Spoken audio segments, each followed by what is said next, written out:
Hi friends, welcome back to my channel. எல்லாம் எப்படி இருக்கீங்க? ஸோ இன்றைக்கி நம்ம என்ன பார்க்க போகிறோம்னா, நம்ம ப்ரீவியஸ் வீடியோ நீங்கள் பார்த்துருந்தீங்கன்னா தெரிஞ்சிருக்கும். நம்ம வந்துட்டு ராமேஸ்வரம் வந்திருப்போம். ஸோ இது வந்து 3வது விளாக் ராமேஸ்வரத்தில் வந்துட்டு நம்ம எங்கே போக போகிறோம்னா தனுஷ்கோடி. ஸோ இது வந்து என்னென்னா, ஒரு இந்தியாவோட தென்கிழக்கு பகுதியோட கடைக்கொடி அப்படின்னு சொல்லிட்டு சொல்லலாம். ஒரு 60 வருஷத்துக்கு முன்னாடி தமிழகத்தோட ஒரு மிகப்பெரிய பொருளாதாரத்தை வந்துட்டு இதுதான் வந்துட்டு இந்த ஊர் தான் தனுஷ்கோடி தான் வந்துட்டு நிறையா நிலையாக வச்சுருந்தது. என்னென்னா, இது ஒரு தொழில் நகரம், துறைமுக தொழில் நகரமாக இருந்துச்சு ஒரு 60 வருஷத்துக்கு முன்னாடி. இந்த மக்களோட ஒரு நாள் நைட்டு சுனாமி வந்தது. இந்த மக்களோட வாழ்க்கையை எப்படி வந்துட்டு திருப்பி போட்டுச்சு, இந்த மக்களோட நிலைமை என்ன, ஸோ இப்போது இந்த மக்கள் எப்படி கரையேறி மீண்டு வந்துட்டு இருக்காங்க, எல்லாத்தையும் நம்ம இந்த வீடியோவில் பார்க்க போகிறோம். வாங்க வீடியோக்குள்ளே போகலாம்.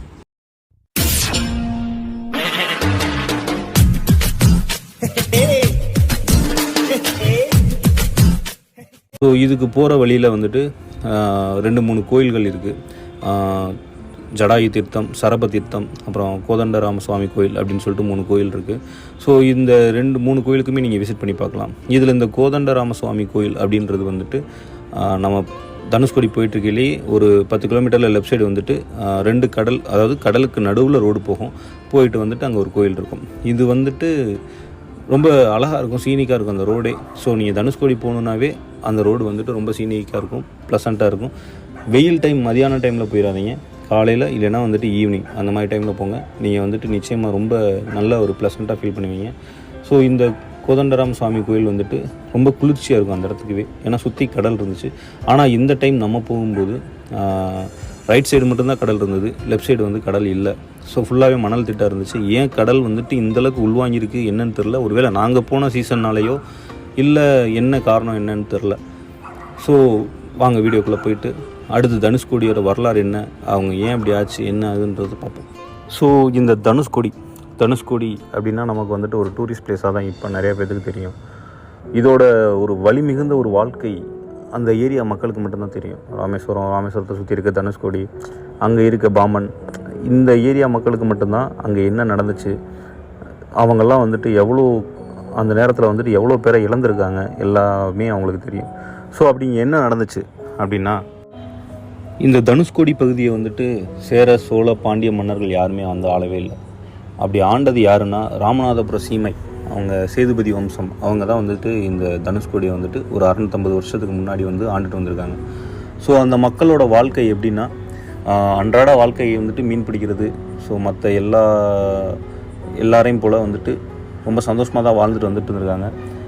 இப்போது பிரிட்டிஷ் காலம் வந்துட்டு ராமநாதபுர சேதுபதி மன்னர்கள்ட்ட இருந்து பிரிட்டிஷ் வந்துட்டு இதை வந்துட்டு வந்ததுக்கப்புறம், பிரிட்டிஷ் கைக்கு இந்த தனுஷ்கோடி தீவு வந்ததுக்கப்புறம் அவங்க வந்துட்டு ஈஸியாக வந்து இங்கேருந்து இலங்கைக்கு வந்து ட்ராவல் பண்ணுறதுக்கு வந்துட்டு ரொம்ப வசதியாக இருந்துச்சு. இப்போ நம்ம கன்னியாகுமரி போயிட்டோம்னா, கன்னியாகுமரியிலேருந்து கொழும்பு போகணுன்னா நமக்கு வந்துட்டு ரொம்ப தூரம் ஆகும். ஸோ காஸ்ட் வந்து அதிகமாகும். இதே வந்து இங்கே நம்ம தனுஷ்கோடி அந்த அரிச்சல் முனையிலேருந்து நம்ம ஈஸியாக தலைமன்னாருக்கு வந்துட்டு வெறும் 80 ரூபா. ஆக்சுவலாக என்னென்னா, இந்த 80 ரூபா மேட்ரு வந்து நான் அப்புறம் வரேன்.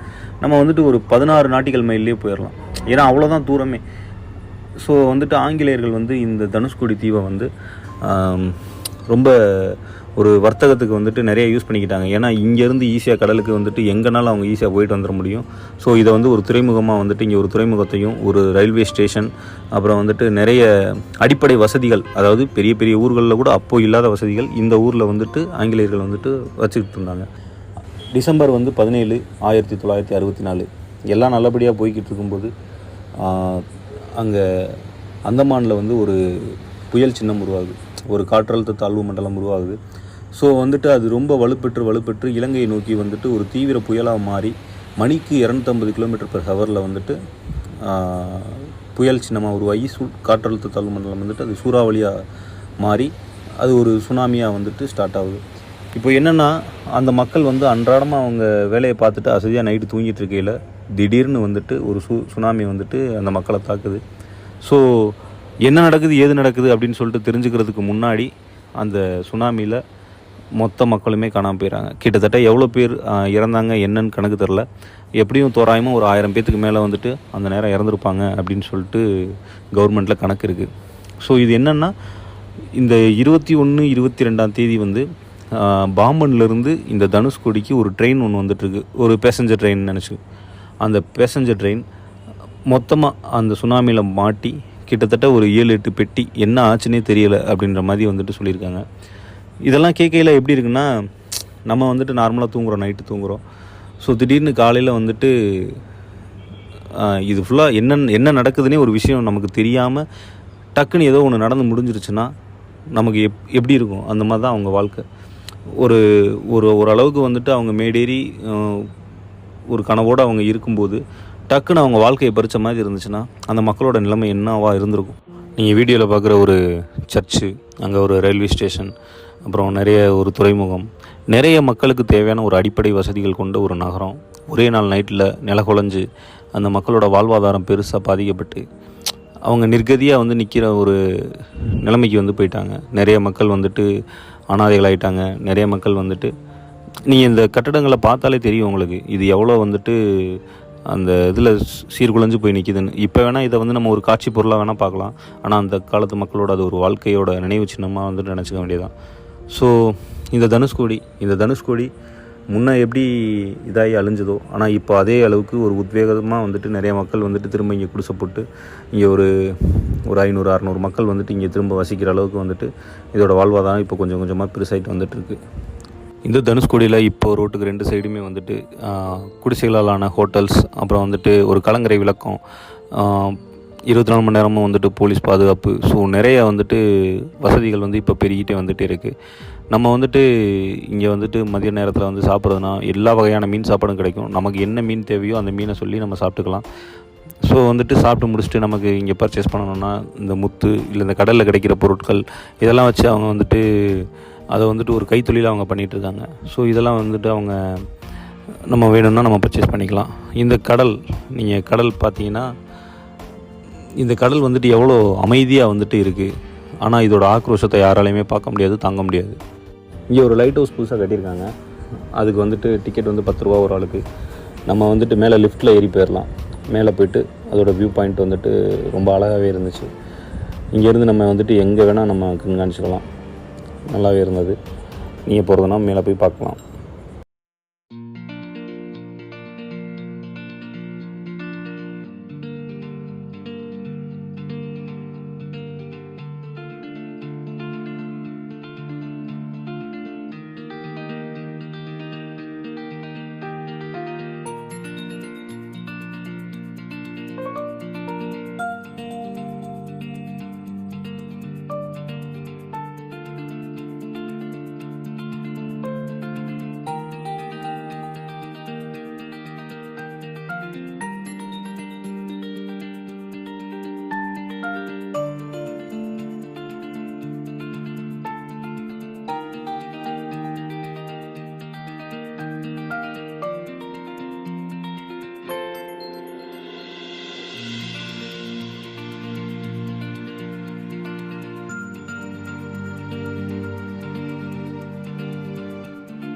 இந்த கலங்கரை விளக்கம், தனுஷ்கோடி இதெல்லாம் தாண்டி அப்படியே நம்ம போயிட்டே இருந்தோம்னா அதுதான் வந்துட்டு நம்ம தமிழ்நாட்டோட எல்லை.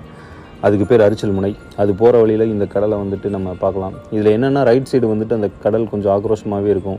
அலைகள் வந்துட்டு பெருசாக வந்துகிட்டே இருக்கும். லெஃப்ட் சைடு இருக்க கடல் வந்துட்டு அமைதியாக இருக்கும். இதுதான் வந்துட்டு இந்த தனுஷ்கோடியை தாண்டி போயிட்டோம்னா அந்த ரோட்டுக்கு 2 சைடுமே வந்துட்டு கடல். இந்த கடலை தாண்டி போயிட்டோம்னா அரிச்சல் முனை அப்படின்னு சொல்லிட்டு ஒரு இடம் வந்துடும். இந்த அரிச்சல் முனை தான் வந்துட்டு இந்த தீபகற்பத்தோட கடைசி எல்லை. இந்த எல்லையை சுற்றி வந்து கடல் தான். ஸோ இங்கேருந்து ஒரு 16 நாட்டிக்கல் மைல் தான் நமக்கு இலங்கை. நம்ம இங்கேருந்து வந்துட்டு ஒரு 1 hour 2 hourலேயே நம்ம இலங்கைக்கு போயிடலாம். அந்த காலத்தில் மிக முக்கியமான ஒரு போக்குவரத்தாக வந்துட்டு இந்த அரிச்சல் முனை இருந்திருக்கு. நம்ம எப்படி சொல்கிறதுனா இதை வந்துட்டு ஒரு ஆன்மீக ரீதியாக பார்க்கணுன்னா இப்போது ராமர் வந்து சீதையை மீட்கிறதுக்காக இந்த ராமர் பாலம் வழியாக தான் வந்துட்டு அங்கே இலங்கைக்கு பயணமானார் அப்படின்னு சொல்லிட்டு ராமாயணத்தில் சொல்லுது. இதே நம்ம அறிவியல் ரீதியாக பார்க்கணும்னா இது வந்து பவளப்பாறைகளால் ஆன ஒரு மணல் திட்டு. ஸோ இந்த ஒரு 10 திட்டோ 12 திட்டோ இருக்குது. இந்த 12 திட்டம் வந்துட்டு இயற்கையாக உருவானது. இது வந்துட்டு பாலம் கிடையாது அப்படின்னு சொல்லிட்டு சயின்டிஸ்ட் சொல்கிறாங்க. ஆனால் இதை இப்போ வரைக்கும் நிரூபிக்க முடியலை. நம்ம மேப்லேயே பார்த்தோம்னா நீங்கள் இந்த தனுஷ்கோடி அரிச்சல் முனையிலேருந்து அப்படியே இலங்கை போகிற வழியில் பார்த்தீங்கன்னாவே அங்கங்கே அந்த திட்டு இது வளைஞ்சு பாதை போகிற மாதிரியே தெரியும். ஸோ நான் உங்களுக்கு வந்துட்டு இதை ஒரு கிளிப்பிங்கை எடுத்து போடுறேன் பாருங்கள், நல்லாயிருக்கும். ஸோ இது வந்து நம்ம உண்மையாக ஏற்றுக்கவும் முடியும், இல்லை இது பொய் அப்படின்னு சொல்லிட்டு நம்மளால் நம்பவும் முடியல. எது உண்மை என்ன ஏதுன்னு இப்போ வரைக்கும் யாராலையும் கண்டுபிடிக்க முடியலை. ஸோ இதுதான் இந்த தனுஷ்கோடி. இந்த தனுஷ்கோடி மக்கள் அவங்களோட அடிப்படை தேவைகளை கூட இப்போ பூர்த்தி பண்ணுறதுக்கு ரொம்ப கஷ்டப்படுறாங்க.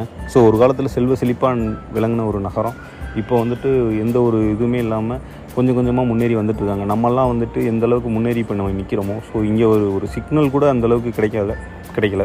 அவங்க இன்னும் நம்ம இருக்க ஒரு அடிப்படை வசதிகளுக்கு கூட அவங்க வர்றதுக்கு இன்னும் கொஞ்சம் நாளாகும். அவங்களோட வாழ்க்கை வரலாறு இதுதான். ஸோ வீடியோ வந்துட்டு உங்களுக்கு பிடிச்சிருக்குன்னு நம்புகிறேன். So thank you. தொடர்ந்து சப்போர்ட் பண்ணுங்கள்.